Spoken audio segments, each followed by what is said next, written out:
The question had been going for 45 seconds before Vrath the Ven'dûr fully processed what was happening to him. He was standing at the center of the training pit exactly as he had stood for 163 consecutive training cycles. Rust-red dirt solid under his feet, stone walls rising around him, the academy floodlights buzzing overhead in the gray morning air. His arms were crossed over his chest, the combat leather straps wrapping both forearms from wrist to elbow pressing against the old scar on his left shoulder. The scar from the Battle of Velcorum. He had mentioned it during his opening address. His horn glowed its standard resting amber. Everything had been proceeding correctly, and then the human had raised his hand. "Sorry, quick question," Ross said. He was standing at the center line in a standard issue academy uniform slightly too wide in the shoulders, holding a small notebook in his left hand and an actual pen in his right. He pointed the pen at Vrath's horn with the focused enthusiasm of someone who had just spotted something fascinating at a museum. "The marks on your horn, are those like achievement badges? Because I count at least 30 from here, and I just want to make sure I'm understanding the system. Do you get one for every..." Vrath's horn went white. 1 full second, blazing, involuntary, completely uncontrollable, before snapping back to amber.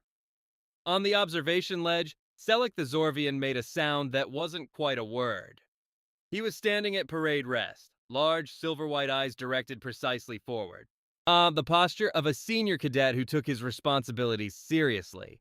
The lime-green bioluminescent patches on his cheeks and neck had fired at full brightness, casting a faint green wash across the stone ledge around him. He pressed his lips together. The patches did not care. Vrath uncrossed his arms with the slow deliberateness of someone choosing, consciously and with effort, not to do something else. "They," he said at a register that made the loose section of the perimeter railing vibrate faintly, "are kill marks." "Oh, that's so cool," Ross said and wrote it down. Vrath looked at the notebook. His nostrils flared in 3 short, rapid bursts.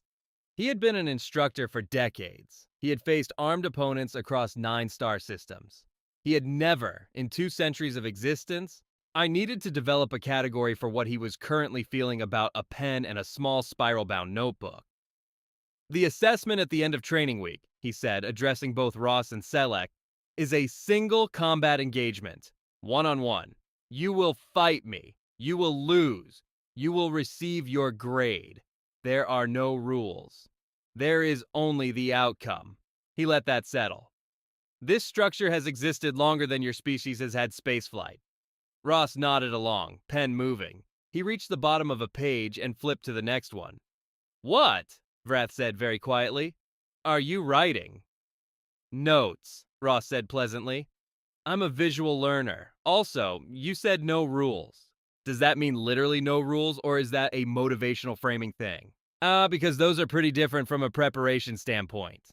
Selek's left cheek patch flickered. His right eye narrowed, while the left stayed wide. He stared forward and said nothing, because there was nothing useful to say, and he was a professional. The equipment corridor smelled like old stone and combat resin under a strip of coal blue-white ceiling light. Selek held a standard Kelvoran combat harness against Ross, and immediately understood that this was going to be a different kind of session than he had prepared for. The harness was designed for the narrowest cadet currently enrolled. It sat on Ross's shoulders like a yoke on a post. Selek set it back on the hook with the careful motion of someone pretending that hadn't happened and reached for the helmet. And the helmet descended past Ross's eyebrows and stopped somewhere around his nose. "I can't really see anything," Ross said, muffled. "I can see that," Selek said. What he eventually found after working through every hook in the corridor was a youth division training helm from the Academy's junior outreach program, left on the wrong hook approximately 4 years ago. Slightly scuffed.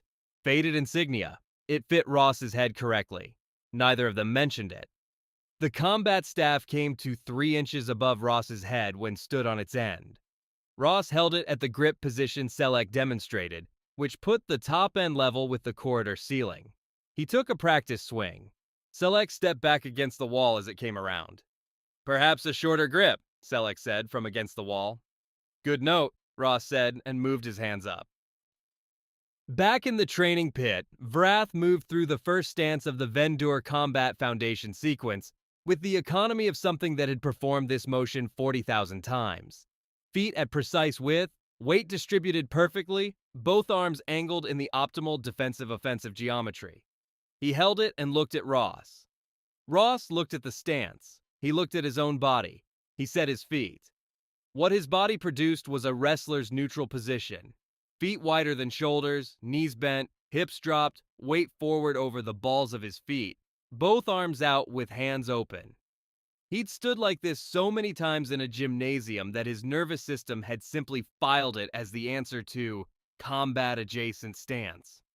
From Vrath's eye level, looking down at the human crouched at roughly chest height with his weight loaded forward, it looked less like an approximation of the foundation stance and more like something specifically preparing to go through him.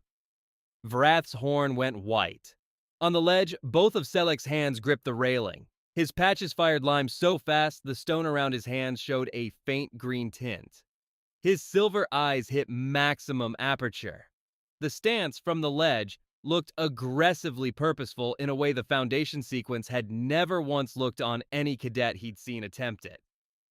"Is this right?" Ross asked genuinely. "No," Vrath said. His voice had gone very quiet. "That is not the stance." Ross straightened up approximately 4 inches. His weight stayed forward. His arms stayed out. He was now slightly more upright and somehow more concerning. Vrath breathed in through his wide nostrils slowly. The way he breathed when he was running a calculation about how the next 5 seconds were going to proceed. He looked at the notebook corner still visible above Ross's jacket zipper. "We will move on," Vrath said. Assessment day arrived under the same gray sky, the same buzzing floodlights. Selek had been present for 14 assessment sessions under Vrath. The pattern was consistent. Cadet enters pit. Vrath demonstrates why the cadet should have studied harder. Cadet receives grade. Session concludes. The longest any cadet had lasted was 41 seconds. Selek had lasted 22. He was proud of 22 seconds. Ross had watched Selek's assessment from the ledge with his notebook open.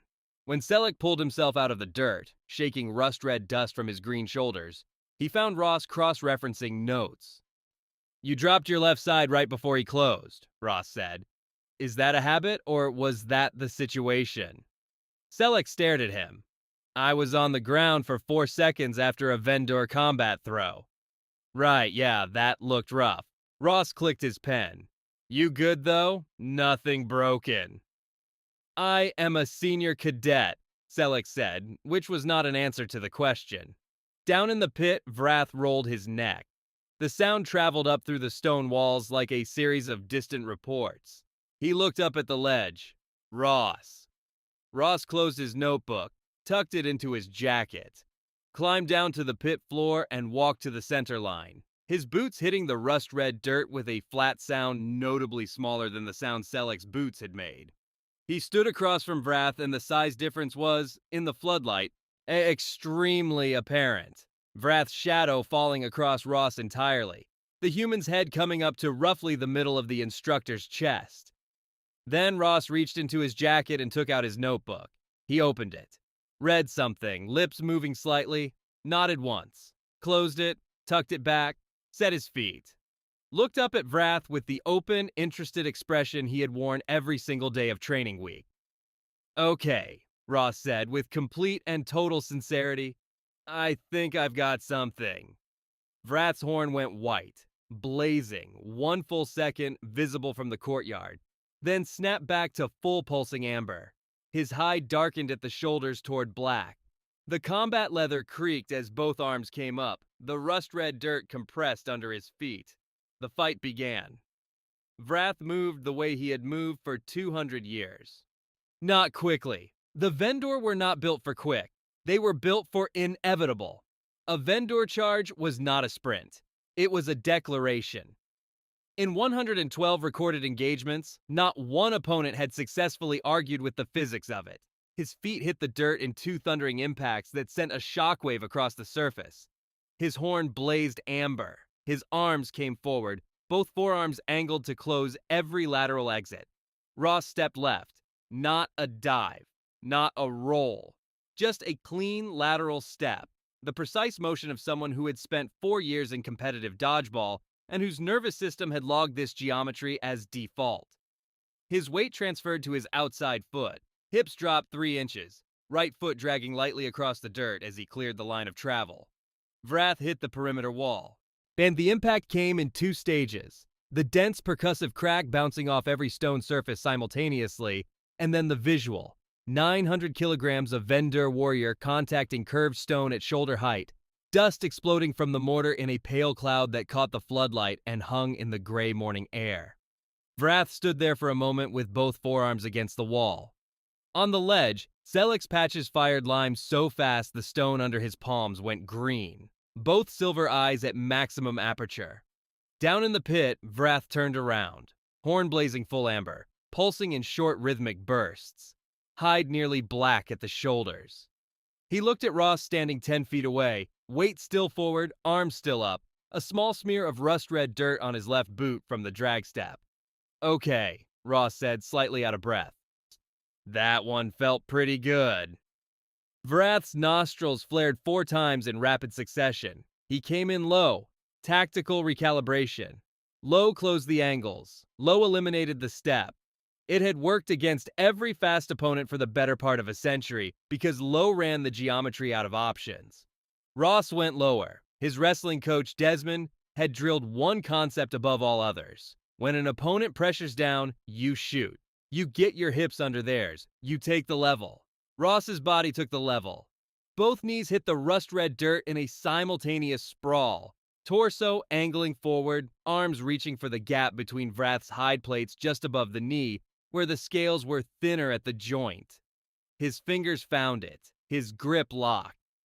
Vrath's committed low drive met resistance at exactly the point his body had not anticipated resistance.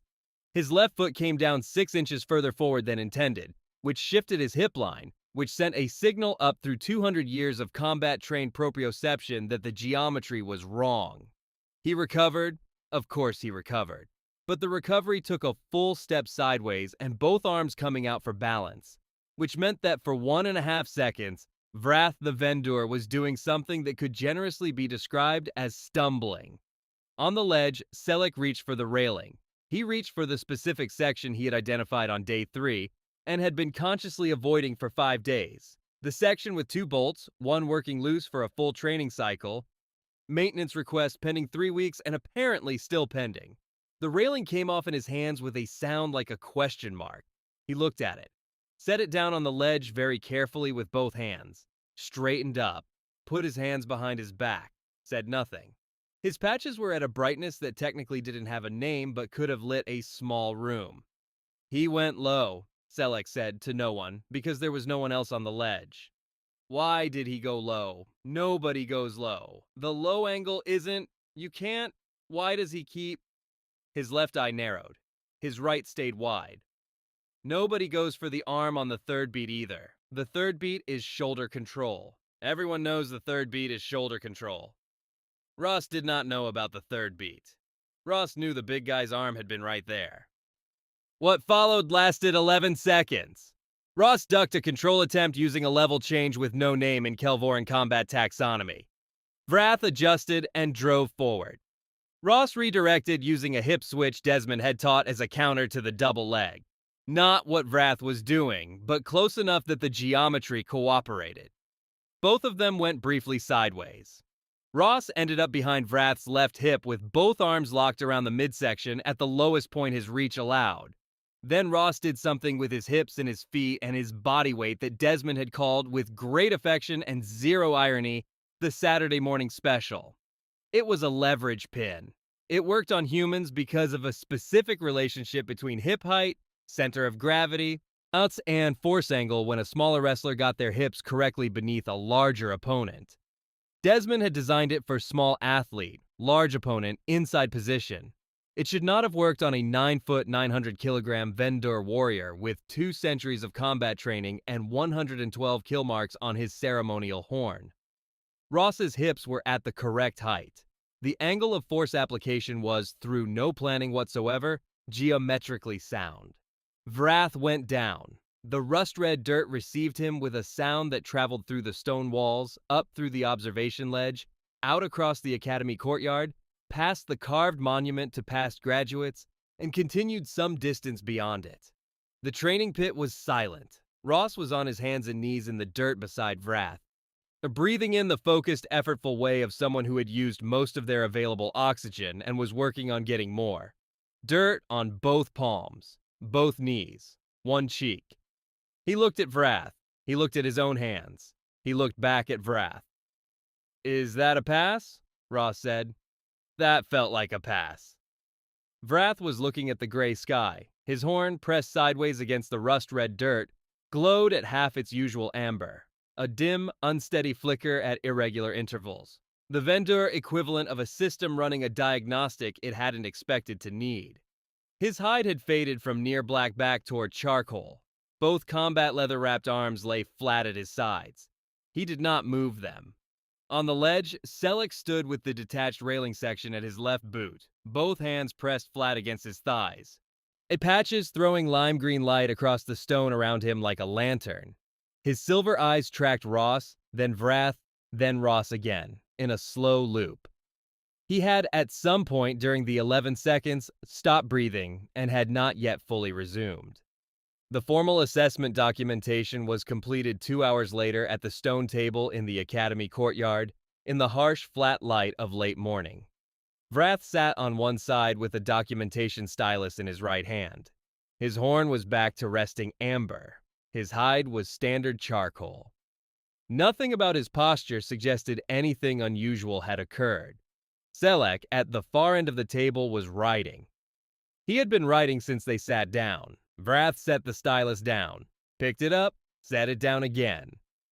"The technique you employed," he said, "does not appear in the Kelvoran Combat Taxonomy Index." "It's called the Saturday Morning Special," Ross said. "My coach named it." "It does not appear in the index," Vrath said again, as if a second repetition might produce a different result. Ross looked up from his notebook. "Does it need to be in the index?" Vrath looked at the documentation form.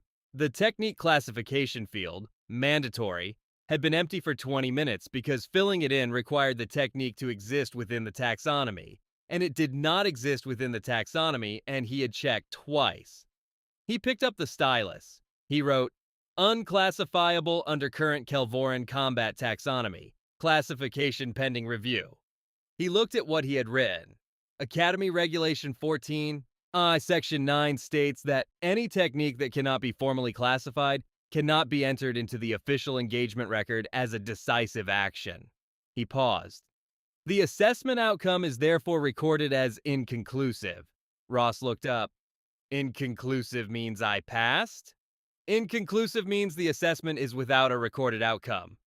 "Right," Ross said. "So, pass?" Vrath's horn pulsed once and held. His left hand pressed flat against the stone table. "You will receive a passing grade for the assessment period," he said, at the speed of someone delivering a sentence as a single sealed unit to prevent any of its components from being examined individually. Ross wrote something in his notebook. He underlined it. At the far end of the table, Selleck turned to page 14 of his witness report. His patches held at steady lime, casting a faint green wash across the stone around his documentation pad. He had filed official witness reports before. He had never filed one that required 14 pages for a 60-second engagement. He was not entirely sure it was finished at 14 pages. He kept writing. Vrath was writing too, a formal petition to the Kelvoran Academy Curriculum and Standards Board, requesting that the technique designated Saturday Morning Special be added to the Academy Prohibited Techniques Register. He wrote it in the style he had used for every formal document in his 200-year career, clearly, completely, and with no indication in the language that any of the events it described had affected him in any way. He was on the third paragraph of supporting rationale when Ross spoke. "This was really good," Ross said. "I feel like I learned a lot. The stance work especially." He paused. "Can we do the assessment again sometime? I want to see if the Saturday Morning Special works from a different entry angle. My coach had a variation where you..." "No," Vrath said. "Just a thought. Ross said agreeably, and wrote something in his notebook. Vrath added one final sentence to his petition. The practitioner has indicated interest in further sessions. He reviewed that sentence. He left it in. He submitted the petition. It was marked as received. It was, as of the closing of business, pending review.